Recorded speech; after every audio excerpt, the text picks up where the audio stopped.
విచిత్రమైన మాటలు మాట్లాడడంలో, అసలు పనికిరాని మాటలు మాట్లాడడంలో, లేనిపోని కొని తెచ్చుకొని మాటలు మాట్లాడడంలో రేవంత్ రెడ్డి ఆరితేరిన చెయ్యి. ఈరోజు రైతుల విషయంలో విత్తనాల కొరత ఉన్నమాట వాస్తవం. కొరత లేదని ప్రభుత్వం ఎంత బుకాయించినా కొరత ఉన్నమాట వాస్తవం. ఆ విత్తనాల కొరత ఉన్నప్పుడు రైతులకు సీజన్ పోతే రాదని క్యూలో నిలబడి ఆ విత్తనాలు తీసుకుపోతారు. బ్లాక్లో కూడా కొంటూ ఉంటారు మార్గం లేనప్పుడు. ఆ స్థితిలో దాదాపు ఎండాకాలం చివరి భాగంలో ఎండలు ఉన్నప్పుడే విత్తనాల కోసం ప్రయత్నం చేస్తూ ఉంటారు. రైతాంగంలో వయసు మీరిన వాళ్ళు కూడా చాలా పెద్ద ఎత్తునే ఉంటారు. వాళ్ళు నిలబడి క్యూలో సాయంత్రం దాకా ఉండి ఆ విత్తనాలు కొనుక్కొని పోవడం అనేది సాధ్యంగా ఏం చేస్తారంటే, ఏదో ఒక వస్తువుని ఆ క్యూలో నా భాగం ఇది, నేను ఇక్కడ ఉన్నా అని చెప్పడానికి పెట్టి వెళ్తారు.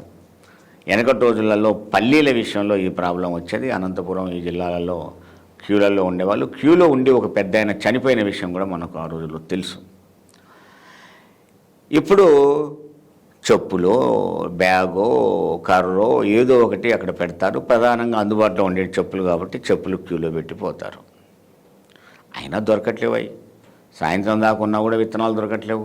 వీళ్ళు ఎన్ని చెప్పినా, ఎన్ని మాటలు చెప్పించినా.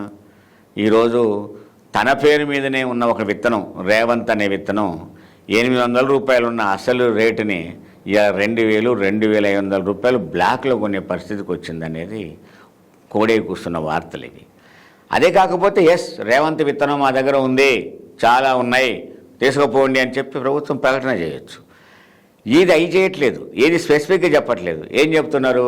మాకు విత్తనాలు చనిపోయి ఉన్నాయి, కొరత లేవు, చెప్పేదంతా అబద్ధం, ఇవన్నీ బోటుక ప్రచారం. ఇవన్నీ స్వయంగా నేనే ప్రయత్నం చేసి ఈ రేవంత్ విత్తనవంతులు ట్రై చేస్తే మా దాదాపుగా ఒక 20-30 కిలోమీటర్ల దూరం పోయి అడిగితే కూడా తిరిగినా కూడా ఎక్కడ దొరకలేదు.